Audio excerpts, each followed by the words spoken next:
Welcome to the show. Yeah, Joker? seems like yeah. So everybody's finally seen the Joker. Yeah, I went yesterday afternoon. My predictions were spot on for how much Kyle would like the movie.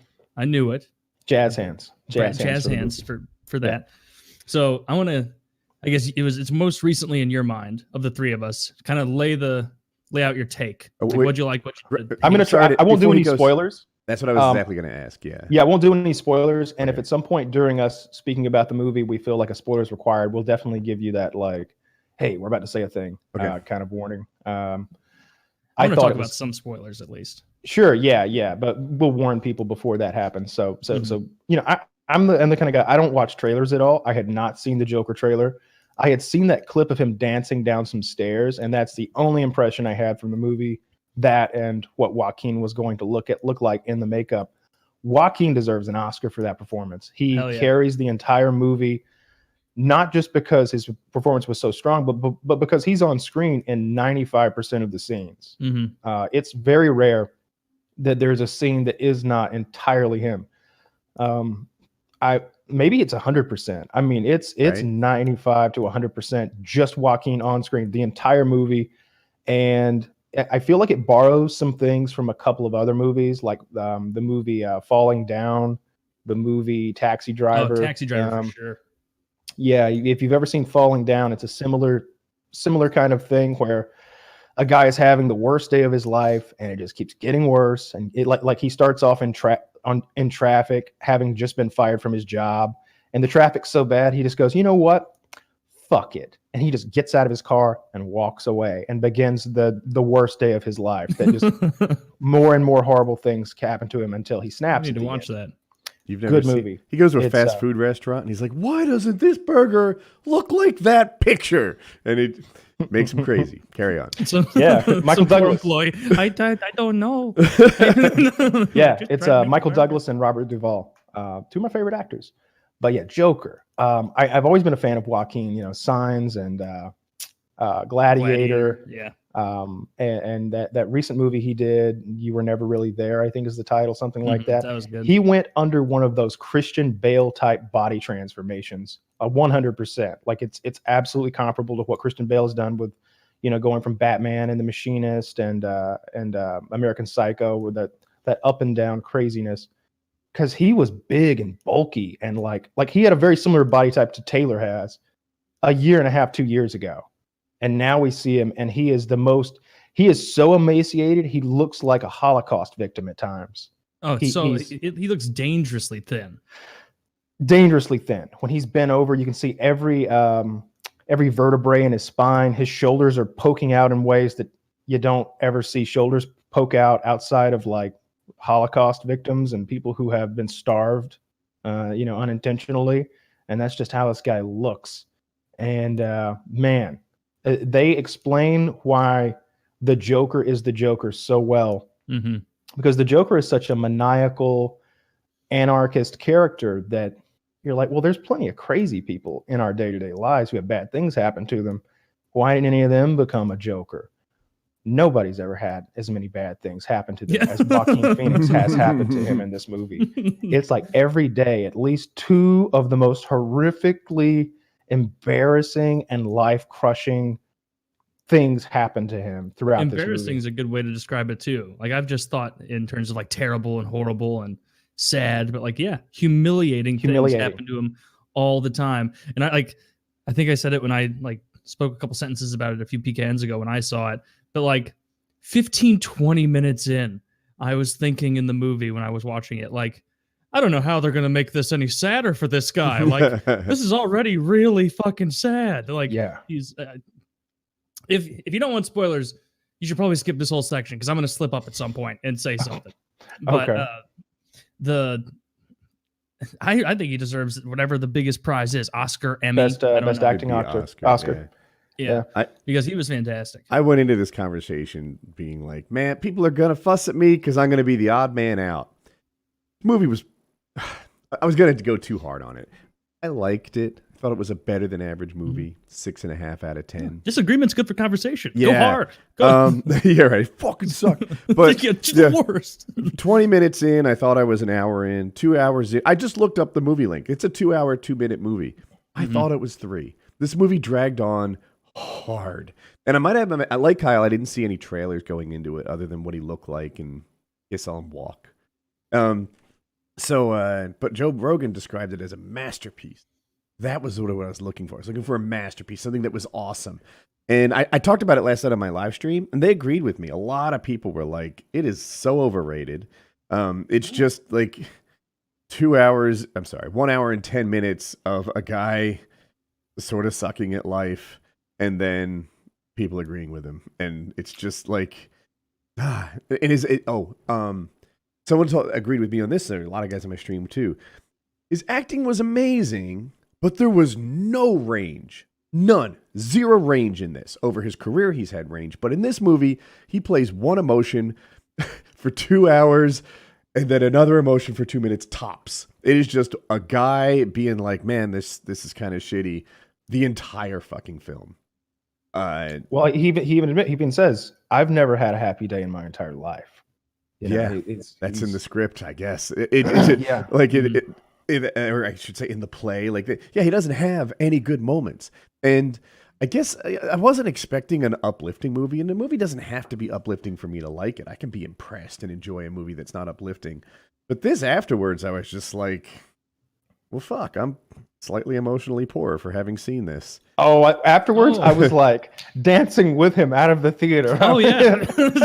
I was loving it. I was so happy for the joke. Like I'm on Team Joker now. I rooted for him the whole time. The whole time. An hour and 52 minutes in, and I'm like, when am I supposed to dislike him? Yeah. I hate the Waynes. I hate the Waynes. Yeah. You're supposed to. I'm empathetic to what he's gone through. It sucked, but I didn't find him to be a very likable guy. Lovable. Oh, I thought it he earns you, he wins you over with being such a sad sack, and then all the stuff about this is where spoilers might come in, people, so skip ahead. All the stuff about his mom and the potential relationship that he might have with the Waynes, and then that being pulled out from under him, and it's just every time there's a possibility that maybe something might go even 1% better for him, it reverses and tanks. Like the people who he thought his only friends at the clown factory, whatever the fuck they were doing, his only friends, he gets sold out by them. By the way, one of the funniest scenes in the movie is when he's terrorizing that dwarf. Yes, in his apartment. That might be the best scene. Murders that guy who gave him the gun and sold him out, and then it's like the dwarf is trying to unlock the thing, and he's just sitting there soaked in blood, and he's just like, "Oh, you can't reach. Oh, let me get that for you." The best moment is when the dwarf walks past him and he goes, "Ah!" And the dwarf's just like, "Ah!" like I'm with the dwarf. I'm so afraid of Joaquin in that moment. He just went from 0 to 1,000 just instantaneously. Just went crazy town on that guy. And I'm thinking like, God only knows what he's gonna do to that little man over there when he catches his breath. This is gonna be hard to watch. I've never seen a dwarf murder in a film, but it's a coming. That's true.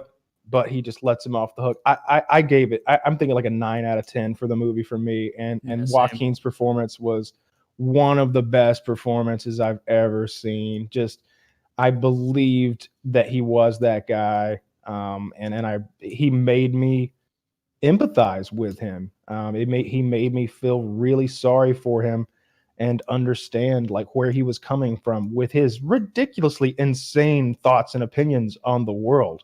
Joaquin's performance was great in that he hit the bullseye for what the movie required, but the movie required, it was just 2 hours of the same thing again and again and again. Joaquin having his rough days.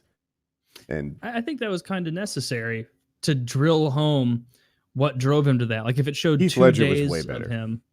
Well, they played very different Jokers, and I liked this movie more than the Heath Ledger Batman and Joker movie. Heath Ledger, Heath Ledger was great, he was, but it was a totally different kind of Joker. Yeah. This was like, if there was going to be a Joker character in real life that started going bananas, this is the way it would happen. Like just beaten down. Life sucks. Nothing goes his way. Everything is sad. He's got that weird manic disorder. Not even manic, really. His laughing thing. That made me way sadder than I thought. When he was just trying, like the first time I think in the film, he's trying to have a human connection with someone. That little kid on the bus. Like all he wants is to make people laugh and to kind of be accepted. And he's doing little goofy things with the kid. Then the mom turns around and is like, "Stop bothering my son." Yeah, stop bothering my son. And then he starts like doing the like laugh crying, which was really, really fucking sad. And he hands that well-worn and fingerprinted card. Laminated. It's laminated. And it says, "Please return this card." And it's like, oh. Wait, you left out the more important things that it said. Oh, the more important thing, I have a neurological disorder that I can't, I laugh at inappropriate times. I can't stop. I'm sorry. Please return this card. And it was like, oh, what a sad life. De Niro's character was great, I thought. I really loved De Niro in his role. Like he did the like night show guest so well that I was like, shit. Maybe that's what De Niro should have done. Man, I like De Niro as the host of the Tonight Show. He and I was trying to put my arms around whether he was a bad guy or not, right? Like he kind of poked at Joker, but he also brought him on the show and gave him a platform. The Joker says, "I want to be introduced as Joker. I want to wear this." All right. And I'm not going to drop the super spoiler, but Joker wasn't happy about his treatment by the guy, but also like he kind of just gave you a platform. You made your bed on this thing. Well, yeah, De Niro's not an evil guy, but he's also not a nice guy. You know, he's definitely part of that system that has been bullying and knocking Joaquin down. And you know, he's invited him on the show to mock him further. He's like, "Remember that guy we had a big laugh about next week? Let's just get him in here and let's laugh right in front of his face. Let's just laugh in his face. That'll be even better. That's the only way we can one up ourselves from last week. We got to have him here to mock him to his face." That's what was coming. Yeah. You know, and he realizes that like on the way out and in the middle of the interview, and that's why like there's spoilers all throughout this. Like, yeah, well, I mean that was my interpretation. So for sure. Okay, my interpretation is he entered that night, like it on his way there. He knew that this thing was a setup, not to make him look good. But on the other hand, if he had crushed it with a comedy routine, which is if he had just won over the audience. He could have done that. He had a platform. He could have used for anything. And he chose it. He chose to use it to be upset with the host and upset with the world and upset with all this stuff instead of further his own comedy career. Like it was an undrawn page. He could have written his own picture. I mean, maybe. I don't think so. I think by that time the groundwork had been laid by the show and the audience. You know, anticipation was to mock him, but I think, like, you remember he's sitting in his shitty ass place where he was taking care of his mom, and he's like pretending like he's walking in and sitting down. "Hey Murray, how are you?" Like sitting down, telling a joke or two, and then he like takes out his hand and puts it in his mouth, or takes out the gun, puts it in his mouth, and then feigns killing himself. And I think like maybe I'm wrong. Like lots up to interpretation. I think that like even the walk going there, he was thinking, "I'm going to kill myself on this guy's show." And then it was either in the dressing room or even out there sitting with De Niro that he was like, "You know what? No, I'm doing something else." You know what I think it was? I think that the thing that changed his mind from suicide to taking on a whole nother plan was the journey to the studio and what he saw on television after, when, you know, he had the interaction with the police. And when he gets on the train is literally full of people who feel just like him and are literally his fans and supporters. And then he gets to the station and he sees the television report where it's like, "Yeah, I'm loved, but I was right all along. I don't have to conform to their version of what I should be." Comedy? No, this world's a big enough joke as it is. I'm going to go out there and do my own thing. I know where this is all headed. I'm here to be mocked. I'm here to be a mockery. I'm going to flip this on its head. I'm going to tell the truth. I love that they had like a doctor, like one of those sex doctor ladies, like this universe's version of that. And What's her name?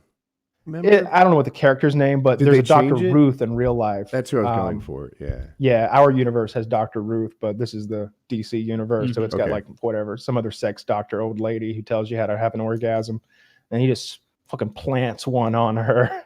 That was great. I love that. That was great. Yeah. She was traumatized from that moment going forward, and it just kept getting worse and worse for her. I didn't interpret her like that. Oh yeah, yeah. She did not care for it. She did not care for that. Crazy me. I was watching her a lot during his time on stage, and to see her go from mild trauma to PTSD is in the future for me for life was pretty fun to watch. Like she was on a roller coaster ride of doom and despair. The real Dr. Ruth would have rolled with the punches. Well, she might have rolled with the kiss. Yeah. But But not with the subsequent behavior. Now, I love why that did you one. do that? He tries to tell that one joke. It's like, what was it? It's like, knock, knock. Who's there? It's the doctor. Your son just died in a drunk driving accident. She's like, oh, you can't joke about that. Why not? It's funny. It's great. It's fucking great. Yeah, I love that fucking movie. I love what they did with the female character that he has the love interest with. Oh yeah. That moment was like an 8 out of 10 when you got your reveal, however, whatever you want to call it. I kind of saw it coming. But she was like his rock that he was holding on to. I really loved their interactions throughout the movie. I was like, what a nice lady. This is so great that somebody gets him. So she's like, were you following me today? He's like, yeah, I was.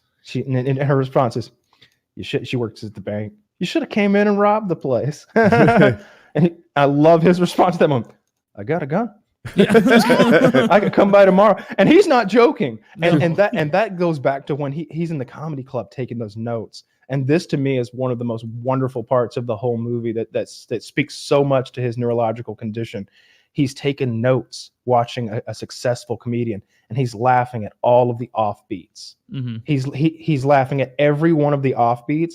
And when the crowd laughs at the actual punchlines, he's like, fuck are y'all laughing at? What the fuck is wrong with That's not where I thought you were going. That wasn't funny at all. And then his notes do you remember what they said? Nonsensical. Yeah, they're deranged. People sex jokes are funny. People like sex jokes. And it was just like he's missing the point. He was rather like he was taking notes on how to be a good comedian, but they were like studies of human behavior that just seemed like he wasn't getting it right.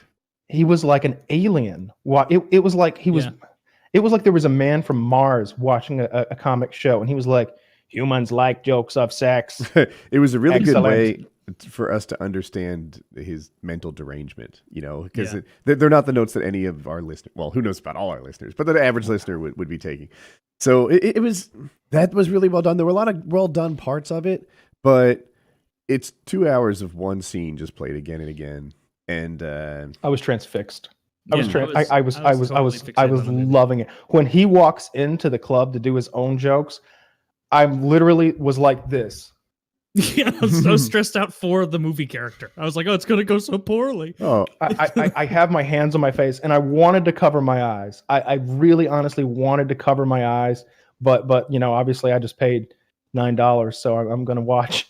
But I didn't want to watch. I didn't want it to happen. I've never experienced that in a movie before where I knew what was coming was going to be so emotionally damaging for him. It was like he's like a mentally challenged child who's walking into a scene full of bullies who are lying to him, saying, "Yeah, come on." They're like pretending like that's the only thing I can imagine that would be as bad as this, that I would be so apprehensive about. Is if because he is vulnerable in that way. He is a bit of a child, and he's this vulnerable, damaged goods character who's walking into the lion's den and doesn't even know it.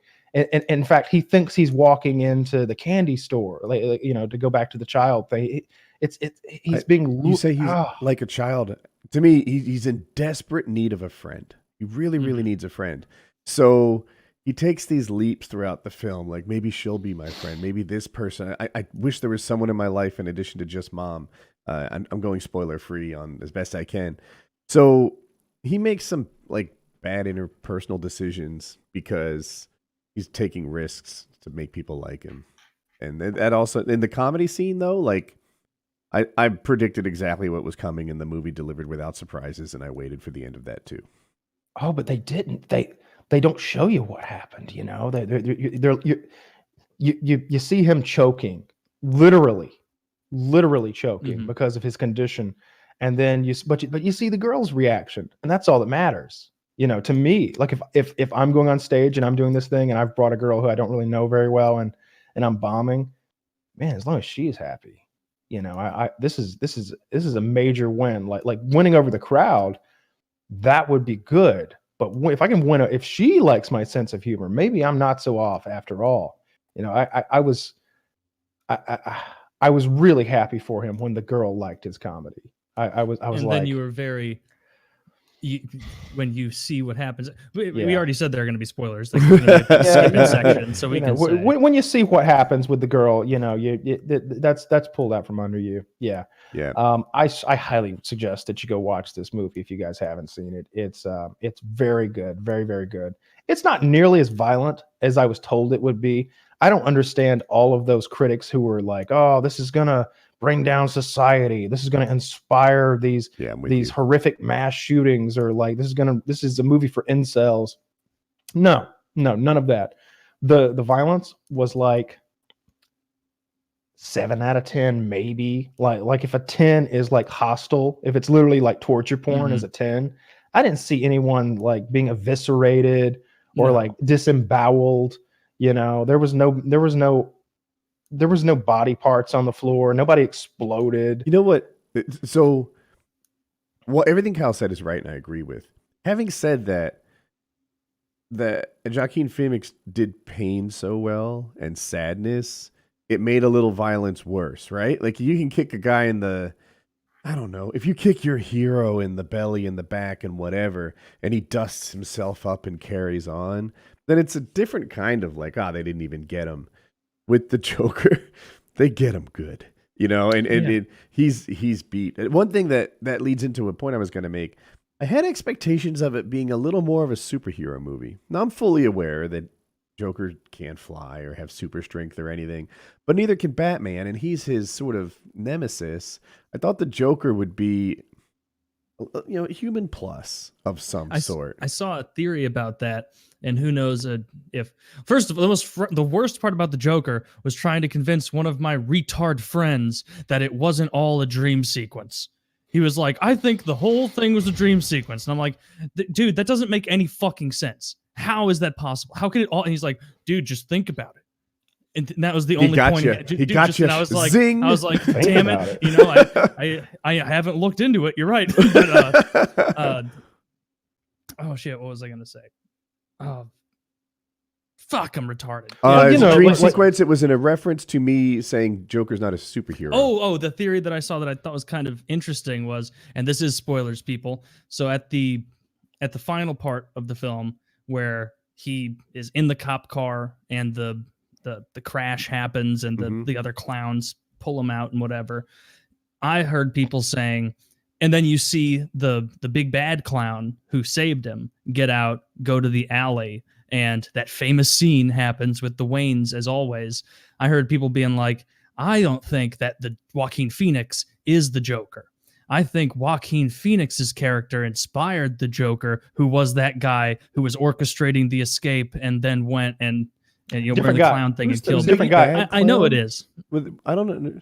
Did the guy that pulled him out of the cop car? I think he's referring to there's two clowns that we see there at the end. There's the one who's driving the ambulance who crashes into the police car. And then there's, of course, the clown who goes and kills the Waynes. Yeah. Those are two completely different characters. The clown who killed the Waynes was leaned up against a building with a pistol showing from a shoulder holster. And obviously the other clown was driving the ambulance, then pulls Joaquin out of the ambulance and then stands there and waits to see if he comes to. Joker's the Joker, 100%. That's my opinion on the matter. He's the guy who is maniacal enough to become the Joker, like not just some guy who's inspired. And you know, as far as a superhero movie, right. You know, the Joker was never Batman's physical equal in any way. You know, Batman spent years and years training to be that, and he Really wears, he wears $50 million worth of technology and armor and know, stuff. But he's The Joker's like, about. We saw the Joker's superpower though when he okay. stood on that. Thousands and thousands of people rallying to his cause. Batman can't do that. Yeah. Batman is hunted and He despised. tries as hard as he can, and people don't appreciate him for some reason. Exactly. He's the But the anti-Joker. Yeah. The Joker is just failing throughout. He's failing up. Yeah, By the end of the yeah, movie, that's he's kind of like, funny when you "Man." think about it in that lens. And I know he was never Batman. He didn't have the suit and all that. And he wasn't his physical equal. I follow. I just thought, like, gosh, he's an ant to our human. He's just so. Look, I don't want to pump up my tires too much here, but all of us could beat up that Joker.